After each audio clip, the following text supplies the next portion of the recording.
നിങ്ങളുടെ favourite shows ഇനി ഒരിക്കലും മിസ്സാവില്ല. ഇപ്പോൾ C5 കാണും നിങ്ങളുടെ ഫേവറേറ്റ് ഷോസ് തികച്ചും സൗജന്യമായി. മഹിയേട്ടന്റെ ഭാര്യ കൂടി സമ്മതിക്കണ്ടേ? ഗംഗയുടെ കാര്യമാണ് നീ പറയുന്നത്. ഈ വീടിന്റെ അടുക്കള ഭരിക്കാനുള്ള അവകാശം മാത്രമേ ഞാൻ അവൾക്ക് കൊടുത്തിട്ടുള്ളൂ.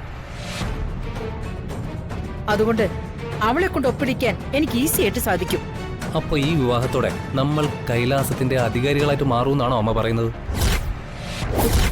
അതെ, വർഷങ്ങൾ നീണ്ട എന്റെ പ്രയത്നമാണ് ഫലം കാണാൻ പോകുന്നത്. ഈ കൈലാസത്തിന്റെ പടി വലതുകാൽ വെച്ച് കയറിയ നിമിഷം ഞാൻ എന്റെ മനസ്സിൽ കുറിച്ചിട്ടതാണത്. ആദ്യ ഈ ദേവയാനി നേടിയെടുത്തിരിക്കും. പതിയെ കൈലാസം നമ്മുടെ കൈപ്പിടിയിൽ ഒതുങ്ങും. പിന്നെ മഹിക്ക് കൂടും കിടക്കിയെടുത്ത് ഈ പടി ഇറങ്ങേണ്ടി വരും. വരുത്തും ഞാൻ. അമ്മ പറയുന്നത് കേട്ടിട്ട് തന്നെ മനസ്സിന് എന്തൊരു സന്തോഷമാണ് തോന്നുന്നതെന്നറിയോ? സത്യം പറയാലോ അമ്മേ, അമ്മ മഹിയോട്ടനോട് കാണിക്കുന്ന സ്നേഹം കണ്ടിട്ട് പലപ്പോഴും എനിക്ക് പോലും അസൂയ തോന്നിയിട്ടുണ്ട്. ഞാൻ ആ കാണിച്ച സ്നേഹമാണ് മഹിക്ക് ഇന്നും എന്റെ മേലുള്ള വിശ്വാസം. ഇന്ന് ഞാൻ പറഞ്ഞാൽ അവൻ മരിക്കും. ആ വിധത്തിലാക്കിയെടുക്കാൻ പലതും എനിക്ക് ചെയ്യേണ്ടി വന്നിട്ടുണ്ട്.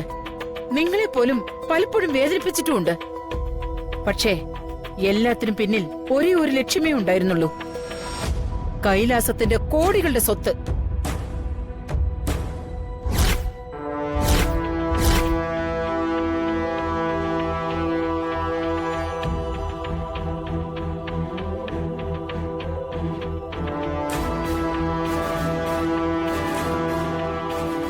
മോനെ മഹി, ഞാൻ നിന്റെ കാര്യം പറയായിരുന്നു. എന്റെ കാര്യോ? എന്താ? നിന്നെപ്പോലെ ഏട്ടനെ കിട്ടിയത് രാഹുലിന്റെ ഭാഗ്യമാണെന്ന് ഞാൻ അവന് പറഞ്ഞു മനസ്സിലാക്കി കൊടുക്കുകയായിരുന്നു. ഞാനല്ലേ ശരിക്കും ഭാഗ്യം ചെയ്തത്. എന്നെ സ്നേഹിക്കാനും എനിക്ക് സ്നേഹിക്കാനും അമ്മയും സഹോദരങ്ങളും എനിക്കൊപ്പം ഉണ്ട്.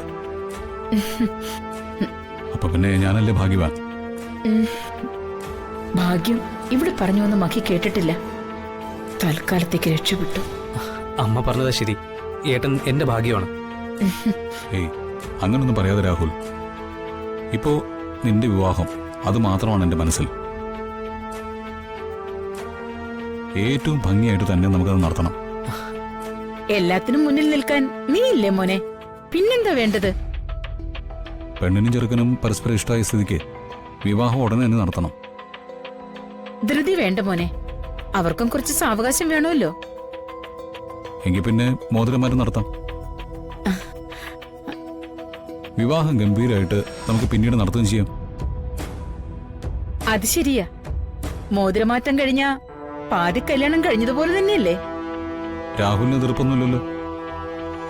ഇല്ല ഏട്ടാ, ഏട്ടനും അമ്മയും തീരുമാനിക്കുന്നത് എന്തായാലും എനിക്ക് സമ്മതമാണ്.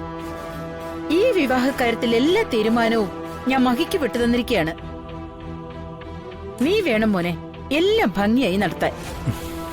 അത് പിന്നെ ഞാൻ ചെയ്യാതിരിക്കൂ? എല്ലാവരെയും അത്ഭുതപ്പെടുത്തുന്ന പോലെ ആഘോഷമായിട്ട് തന്നെ ഞാൻ ഈ വിവാഹം നടത്തും.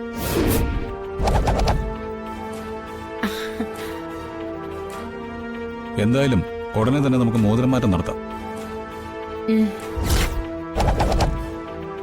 അതിനുള്ള മുഹൂർത്തം നോക്കാം. എന്താ?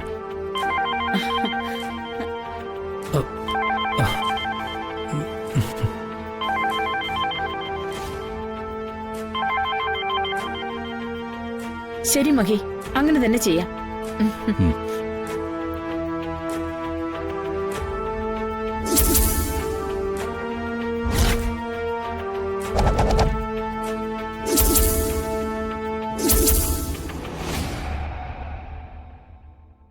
ചേച്ചി, ഞാൻ രാവിലേട്ടനെ കാണാൻ വന്നതാ. പക്ഷെ അമ്മ അതിനെ സമ്മതിച്ചില്ല. ഞാൻ പിഴച്ചു നടക്കുന്ന സ്ത്രീയാന്ന് അമ്മ പറഞ്ഞ്. കരയാതെ. ഇങ്ങനെ കരഞ്ഞതുകൊണ്ട് ഒരു പ്രയോജനവും ഇല്ല. ആരും നിന്നെ അംഗീകരിക്കില്ല. എനിക്ക് എന്റെ രാഹുലേട്ടനെ വേണം. രാഹുലേട്ടനില്ലാതെ ഞാൻ ജീവിക്കില്ല. വിഷമിക്കണ്ട, നമുക്ക് എന്തെങ്കിലും പരിഹാരം ഉണ്ടാക്കാം. ഞാൻ നിനക്കൊപ്പം ഉണ്ടാവും. രാഹുലേട്ടനെ ഉപേക്ഷിക്കാൻ പറ്റില്ല. കാരണം ഞങ്ങൾ അത്രയ്ക്ക് സ്നേഹിച്ചിട്ടുണ്ട്. നീ വിചാരിക്കുന്ന പോലൊന്നും അല്ല കാര്യങ്ങള്. എടുത്തു ചാടി അവിവേകമൊന്നും കാണിക്കരുത്. ഇല്ല ചേച്ചി, എന്റെ രാഹുലേട്ടനെ നഷ്ടപ്പെട്ട പിന്നെ ഞാൻ ഉണ്ടാവില്ല. രാജി, നീ എന്നെ വിശ്വസിക്കേ. നിനക്ക് രാഹുലേട്ടനെ കിട്ടും. അതിന് എന്ത് മാർഗവും നമ്മൾ സ്വീകരിക്കും. കരഞ്ഞാലും തളർന്നാലും ഒരു കാര്യം ഉണ്ടാവില്ല. അതുകൊണ്ട് നീ കണ്ണുകൾ തുടയ്ക്ക്. ചേച്ചിയെ ഞാൻ വിശ്വസിക്കാം. അതുകൊണ്ട് ഞാനിപ്പോ പോവാ. പക്ഷെ ഇനിയും ഞാൻ തിരിച്ചു വരും. രാഹുലേട്ടൻ എന്റെ മാത്രം. ഞാൻ പോവാ ചേച്ചി.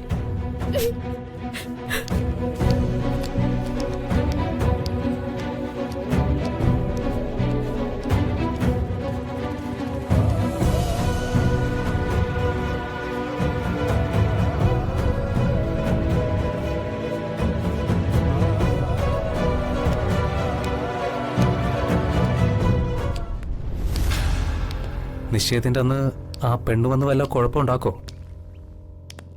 എനിക്ക് നല്ല ടെൻഷനുണ്ട്. നീ പേടിക്കണ്ട. അവളെ എങ്ങനെ മാനേജ് ചെയ്യണമെന്ന് എനിക്ക് നന്നായിട്ട് അറിയാം. അതല്ലമ്മേ, ഇവള് പറയുന്നതിൽ കാര്യമൊന്നും ഇല്ലെങ്കിലും ആളുകൾ ഇത് കേട്ടാൽ പ്രശ്നമല്ലേ? അവൾക്കാണെങ്കിൽ എല്ലാവരും വിശ്വസിക്കുന്നത് പോലെ നന്നായിട്ട് നുണ പറയാനും അറിയാം. ഈ നിശ്ചയം തീരുമാനിച്ചത് ദേവയാനിയാ. അതെങ്ങനെ നടത്തണമെന്ന് എനിക്കറിയാം. അഷ്ടയ്ക്ക് വകയില്ലാത്ത ഇവളെ പോലൊരു ദരിദ്രവാസി പെണ്ണ് കൈലാസത്തിൽ ദേവയാനിയുടെ മരുമകളാകാൻ ഒരുങ്ങി ചമഞ്ഞു വന്ന അവളെ എങ്ങനെ കൈകാര്യം ചെയ്യണമെന്ന് എന്നെ ആരും പഠിപ്പിക്കണ്ട. ഒരുപാട് കളികൾ കളിച്ചു തന്നെയാ ഞാൻ ഈ നിലയിലെത്തിയത്. എല്ലാം പടിവാതിക്കലെത്തി ഈ സമയത്ത് അതിന് തടസ്സമായി വരുന്നതൊന്നും വെച്ച് പൊറപ്പിക്കില്ല ഞാൻ. അമ്മയുടെ ഈ വാക്ക് മാത്രം മതി എനിക്ക്. നീ ധൈര്യമായിരുന്നോ? നമ്മൾ തീരുമാനിച്ചതുപോലെ എന്റെ ഫ്രണ്ടിന്റെ മകൾ ഹേമ തന്നെ നിന്റെ ഭാര്യയാവും. ഇപ്പോഴാ മനസ്സിലൊരു ആശ്വാസമായിരുന്നു. ഞാൻ ഒരു കാര്യം ചോദിച്ചാ നീ സത്യം പറയണം. എന്താമ്മേ? സത്യത്തിൽ ആ പെണ്ണും നീയും തമ്മിൽ എന്താ ബന്ധം? ഒരു ബന്ധവുമില്ലമ്മേ. ഒന്ന് രണ്ട് സ്ഥലത്ത് വെച്ച് കണ്ടിട്ടുണ്ടെന്നല്ലാതെ. വേണ്ട രാഹുൽ, കള്ളം പറയണ്ട. നീയുമായിട്ട് ഒരു ബന്ധവുമില്ലെങ്കിൽ അവൾ ഈ വീട് തിരക്കി പിടിച്ച് ഇവിടെ വരില്ല. നിനക്ക് വയ്യാതെ ഹോസ്പിറ്റലിൽ കൊണ്ടുപോയ ദിവസം അവള് കരയുന്നത് ഞാൻ കണ്ടതാ. അത് പിന്നെ അമ്മേ, ഞങ്ങൾ തമ്മിൽ അടുപ്പത്തിലായിരുന്നു എന്നുള്ളത് സത്യമാ. പക്ഷേ അവളെ കെട്ടിക്കൂടെ താമസിപ്പിക്കാനൊന്നും ഞാൻ ചിന്തിച്ചിട്ടേയില്ല. അത് മതി. ആൺകുട്ടികൾക്ക് ഈ പ്രായത്തിൽ ചെറിയ ചുറ്റിക്കളികളൊക്കെ ഉണ്ടാവും, അതെനിക്ക് മനസ്സിലാവും. പക്ഷേ അതിന്റെ സ്ഥാനം വീടിന്റെ ഗേറ്റിന് പുറത്താ. ആ ബോധം ഉണ്ടായാൽ മതി. അതത്രേ ഉള്ളൂ അമ്മേ. വെറുതെ ഒരു നേരം പോക്കെന്നല്ലാതെ എനിക്ക് അവളൊരു മാറ്ററേ അല്ല. നിന്നെ ഞാൻ വിശ്വസിക്കുന്നു. എന്ത് വില കൊടുത്തും ഈ വിവാഹം നടത്തും. അതുമാത്രമാകണം ഇനി നിന്റെയും ചിന്ത. ഞാൻ പറഞ്ഞല്ലോ അമ്മേ, അമ്മയ്ക്കൊപ്പം ഞാനുണ്ടാവും. ശരി, ഇനി നീ ടെൻഷനാവണ്ട. നിശ്ചയവും വിവാഹവും ഉടനെ നമ്മൾ നടത്തും.